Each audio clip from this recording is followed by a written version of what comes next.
dari setiap kesulitanmu. Itu melatih kemampuan resiliensi kognitifmu. Kemudian emosinya juga dilatih. Mengendalikan cemas, takut, marah, gimana caranya tenang. Misalnya, itu saya kasih contoh ya, caranya.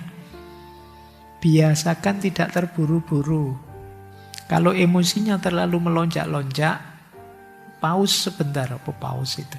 Berhenti sebentar. Terlalu senang, atau terlalu sedih, atau terlalu marah, atau terlalu kecewa, itu kan sedalam itu yang kamu rasakan. Coba jangan memutuskan apa-apa dulu, berhenti dulu sebentar. Kalau mengikuti hadis itu kan, kalau kamu marah sedang berdiri, duduklah. Sedang duduk, berbaringlah. Itu maksudnya berhenti dulu. Jangan melakukan apa-apa, jangan memutuskan apa-apa. Ini dalam rangka mengendalikan emosi. Kemudian secara sosial, tadi ya nyari jaringan, nyari teman. Bangun relasi yang tulus, tidak sekedar formalitas. Cari komunitas yang memungkinkan kalian belajar empatik. Bukan komunitas yang hanya nyari seneng-seneng saja, kemampuan sosial skillmu tidak meningkat.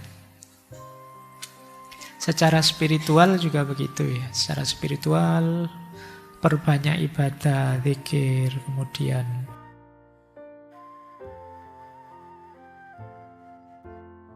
Bismillah. Assalamualaikum warahmatullahi wabarakatuh. Bismillahirrahmanirrahim. Alhamdulillahi rabbil alamin. Assalatu wassalamu ala asyrafil anbiya'i wal mursalin Sayyidina wa maulana Muhammadin wa ala alihi wa ashabihi wa man tabi'ahum bi ihsanin ila yaumiddin. Amma ba'd. Baik, bismillah, mari kita lanjutkan lagi belajar kita, ngaji kita. Itu jadi titik pijak dia untuk berubah lebih baik. Ini namanya bouncing forward. Dengan menghadapi masalah, kita jadi lebih kuat, lebih bijak, lebih matang, lebih kritis. Ini namanya bouncing forward. Setelah sadar kayak tadi, setelah sadar nilaimu jatuh, misalnya, dan tidak bisa diperbaiki, ya kalian bisa menerima. Tapi dengan pijakan itu, sekarang kamu mereformasi dirimu besar-besaran. Kamu jadi anak tekun, kamu jadi anak yang lebih serius, kamu bertransformasi berarti. Bouncing forward, memantul maju jadi lebih baik. Nah, coba perhatikan ya teman-teman 3 bentuk resiliensi ini. Di sekitar kita ada banyak sekali masalah. Kalian bisa kalau sanggup menghapus masalah itu biar masalah di sekitarmu habis, terus kamu kembali nyaman hidupmu. Bouncing back. Atau tidak bisa, Pak, daya saya terbatas, tapi minimal saya bisa bertahan dan tidak rusak. Meskipun di tengah padang pasir, saya masih bisa tumbuh, berbunga, dan indah. Ini bouncing with. Saya tidak tahu nanti tuntutanmu dituruti apa enggak, tapi pastikan kamu tidak merusak dirimu sendiri. Pastikan kalian tetap bisa bouncing with, tetap bisa tumbuh, berkembang, indah. Apapun situasinya. Apalagi kalian bisa transformation. Dengan berpijak pada masalah itu, kalian jadi lebih hebat. Lebih bijaksana. Lebih berani. Lebih tangguh. Lebih luar biasa. Ini namanya transformation. Oke, baik. Itu ya, perkuat 3 aspek ini dalam hidup kalian. Hidupmu akan jauh lebih kuat, tidak lagi gampang burnout tadi, kelelahan atau depresi. Ya kalau tadi problemnya 3, narsis, burnout, depresi, ya paling tidak sisa narsisnya kan gampang. Narsis itu alamiah saja sih, orang pengen divalidasi, diakui orang, biasa saja. Efeknya tidak terlalu berat dibandingkan yang burnout sama depresi tadi. Jadi kuncinya di daya resiliensimu. Baik, sekarang kita cek gimana sih caranya mengembangkan resiliensi. Saya mencatat setidaknya ada 8 cara untuk mengembangkan resiliensi. Yang pertama, tentu saja apapun yang berhubungan dengan self-improvement, perbaikan diri, itu harus diawali dari self-awareness. Mengenali diri kita sendiri. Ya enggak mungkin lah kita bisa bertahan tanpa mengenali diri kita. Jadi diawali self-awareness. Emosi-emosi kita, pola pikir kita, kelemahan, kelebihan kita. Ayo kita kenali. Tanpa kita kenal diri kita, ya bagaimana kita bisa bertahan menghadapi situasi zaman yang tadi tidak pasti, chaos dan lain sebagainya. Jadi syarat pertama adalah membangun kesadaran diri, sadari. Saya tidak tahu dalam sehari-hari sejauh mana kalian hidup dengan sadar. Keputusan-keputusanmu hasil renungan yang matang, tidak sekedar ikut arus. Jadi sadari dirimu, sadari setiap keputusanmu. Dengan dasar mengenali emosi, pola berpikir, kelemahan dan kelebihanmu. Kalau sudah sadar, terus yang kedua mengelola pikiran. Ini uraian panjangnya boleh kembali ke sesi mindset dulu. Kita ada ngaji filsafat tema mindset. Misalnya gini, mengelola pikiran itu. Self-talk kita, mari ngambil self-talk yang positif, jangan yang negatif. Jadi self-talk positif itu apa? Pernyataan kita untuk diri kita sendiri. Aku sebenarnya bisa kok. Mungkin kemarin kurang tekun saja, besok aku akan lebih tekun. Ini lebih positif daripada kalian bilang, aku gagal, memang aku ini ndak cakep, aku ini ndak. Ini self-talk negatif. Bikin self-talk positif. Kalian nembak ditolak yo, biasa hidup itu ada diterima, ada ditolak. Sebenarnya dia ndak sadar saja sih nolak saya misalnya gitu. Dia ndak tahu istimewanya saya gitu. Istimewanya saya itu ditolak tapi tetap wah gitu. Kayak pokoknya kamu ngomong dengan dirimu yang positif saja. Seandainya ada kelemahan, bahasakan itu sebagai tantangan. Bukan kelemahan yang menjatuhkan kita. Terus reframe. Reframe itu ya kita ngasih frame baru. Kita berhadapan dengan masalah itu kita melihatnya bukan wah ini menjatuhkan, ini enggak. Kita membacanya, ini peluang untuk saya tumbuh. Ini peluang untuk nambah pengalaman. Ini peluang untuk latihan berani. Ini peluang. Ini reframing namanya. Jadi ini berhubungan dengan mengelola pikiran. Kemudian latihan menerima hal-hal yang di luar kendali dan mengubah hal-hal yang bisa kita ubah. Ini sama ya, di Stoik juga ada banyak pandangan itu. Jadi ini kunci kedua. Pikiran kita nanti jadi sumbernya ketenangan hidup. Yang ketiga, ya kalau ini niscaya ya, kesehatan fisik. Ya tetap kalian harus sehat. Sejernih apapun pikiranmu, kalau tidak sehat, ya lemes. Tidak ada gunanya. Pikiranmu tinggi-tinggi kalau kamu sakit. Gaya hidupmu yang sehat. Kemudian kuatkan jaringan sosial. Nyari circle yang mendukung. Jangan circle yang toksik. Nanti mungkin minggu ketiga ya, bulan ini kita membahas support system. Antara lain jaringan sosial yang mendukung. Penting adanya teman, jangan gaya kita itu tidak mungkin hidup sendirian tanpa bantuan orang lain. Akan selalu ada kepentinganmu dengan orang lain. Bahkan misalnya kajian kayak gini tuh, kamu Pak, saya datang sendirian kok Pak, duduk sendirian, tidak butuh anu lain. Bayangkan kalau lingkunganmu tidak support, misalnya beberapa ada yang seneng sandal-sandal yang bagus terus sandalmu hilang, itu kan tidak bisa, kamu tidak ada hubungan dengan yang akan selalu ada hubunganmu dengan orang lain. Se-introvert apapun dirimu, emangnya kamu tidak pakai baju?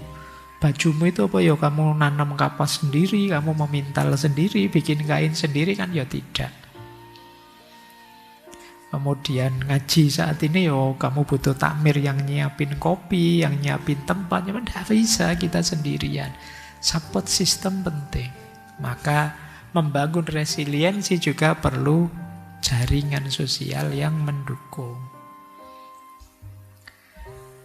Kemudian tentu saja spiritualitas bisa menguatkan resiliensi. Sabar, tawakal itu menguatkan sudah. Kemudian belajar dari kegagalan. Setiap kali gagal, coba kalian tanya, aku bisa belajar apa dari sini? Apa yang harus saya tingkatkan biar tidak gagal lagi? Jadi kamu malah upgrade setelah gagal. Setiap kali jatuh, jadi modalmu untuk lebih kuat, lebih kokoh. Membangun resiliensi juga, kalian harus berlatih untuk fleksibel dan adaptif. Zaman berubah-ubah, situasi naik turun di luar kontrolmu. Mungkin kamu tidak bisa mengubah situasi, tapi kalian bisa mengontrol, mengendalikan dirimu. Mungkin caramu beraktivitas, caramu bekerja, dan lain sebagainya sesuaikan dengan kondisi. Jadi orang yang fleksibel, tidak kaku. Nah, kalau kalian tidak kaku, itu lebih mudah menyikapi perubahan-perubahan situasi. Kemudian mendukung resiliensi juga adalah punyalah harapan tapi yang realistis. Ya, punyalah cita-cita tidak masalah, tapi juga yo jangan berlebihan. Jadi gantungkan cita-citamu setinggi mungkin. Gantungkan cita-citamu setinggi-tingginya, tapi yang mungkin. Yang tidak mungkin ya jangan ditarget. Kenapa? Sumbernya stresmu. Sumbernya depresimu. Mimpimu terlalu besar. Nah, ini menguatkan resiliensi. Pada akhirnya nanti saya pakai begini. Jadi itu indikator cara melatih resiliensi ya. Jadi resiliensi itu ada banyak dimensinya. Ada pikiran, emosional, sosial, spiritual, praktis, dan fisik. Yang pikiran itu berarti tadi ya, memahami, memberi makna, melihat dengan frame yang berbeda. Nah itu pikiran. Berarti kalian cara melatihnya melakukan reframing, latihan menulis jurnal, latihan menulis pelajaran dari setiap kesulitanmu. Itu melatih kemampuan resiliensi kognitifmu. Kemudian emosinya juga dilatih. Mengendalikan cemas, takut, marah, gimana caranya tenang. Misalnya, itu saya kasih contoh ya, caranya. Biasakan tidak terburu-buru. Kalau emosinya terlalu melonjak-lonjak, pause sebentar. Apa pause itu? Berhenti sebentar. Terlalu senang, atau terlalu sedih, atau terlalu marah, atau terlalu kecewa, itu kan sedalam itu yang kamu rasakan. Coba jangan memutuskan apa-apa dulu, berhenti dulu sebentar. Kalau mengikuti hadis itu kan, kalau kamu marah sedang berdiri, duduklah. Sedang duduk, berbaringlah. Itu maksudnya berhenti dulu. Jangan melakukan apa-apa, jangan memutuskan apa-apa. Ini dalam rangka mengendalikan emosi. Kemudian secara sosial, tadi ya nyari jaringan, nyari teman. Bangun relasi yang tulus, tidak sekedar formalitas. Cari komunitas yang memungkinkan kalian belajar empatik. Bukan komunitas yang hanya nyari seneng-seneng saja, kemampuan sosial skillmu tidak meningkat. Secara spiritual juga begitu ya. Secara spiritual, perbanyak ibadah, zikir, kemudian banyak baca-baca buku filsafat misalnya. Itu kan meningkatkan spiritualitasmu. Paling tidak kan kamu tidak mikir macam-macam. Yang dipikir maca buku tidak paham-paham. Itu kalau tidak jadi marah, tidak jadi kecewa. Kamu sumpek baca buku filsafat, Pak, tidak paham-paham saya, Pak. Itu paling tidak teralihkan sebentar. Nah, ini spiritual. Ya kan resiliensimu akan lebih kuat kalau kamu sadar tujuan. Nah, tujuan itu bisa diambil dari filosofi hidupmu atau makna-makna spiritual. Kemudian dari aspek praksis atau tindakan kalian untuk bisa lebih kuat, boleh kok kalian meningkatkan kualitas dirimu. Misalnya kamu latihan digital apa, nambah kemampuan bahasa apa, itu pasti membuatmu lebih tangguh. Semakin kamu nambah skill, semakin kamu hebat, kuat. Kemudian biasakan, ini mendukung resiliensi. Kalian punya target apapun, rencananya jangan hanya satu. Ini plan A, ini plan B, ini plan C. Plan A gagal ya plan B. Plan B gagal ya plan C. A, B, C gagal semua, ganti rencana. Loh, jadi caranya begitu. Karena planmu hanya satu, ya ketika gagal selesai. Nah, itu ya. Oke, dan fisik tentu saja kesehatan. Jadi penting. Terus, ini penghalang-penghalang resiliensi. Kalian yang dengan mental dan mindset seperti ini, kamu tidak akan jadi lebih tangguh. Resiliensi tadi kan ketangguhan.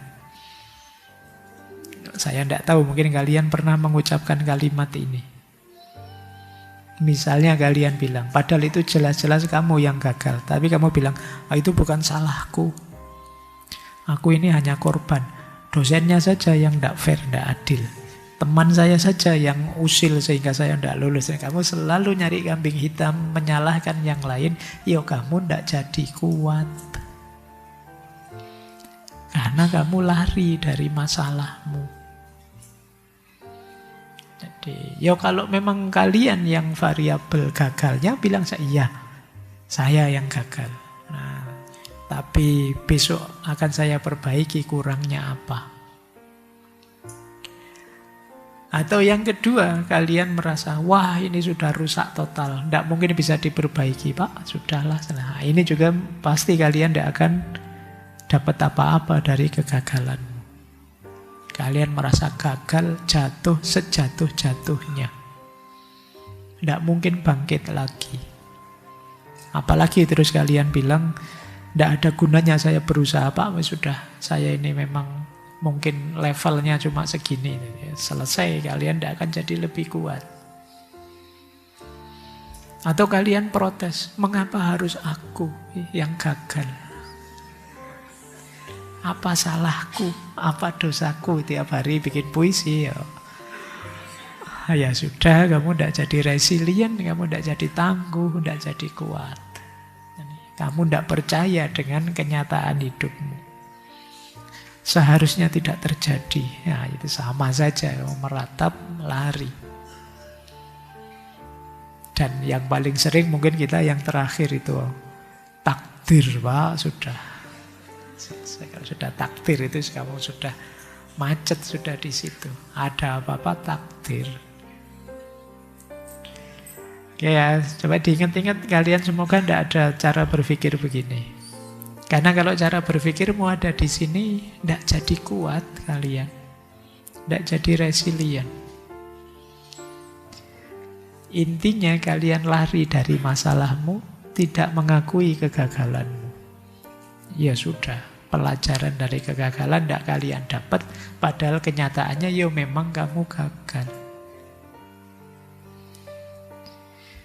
Yuk dilanjutkan, kita filsafatan sebentar.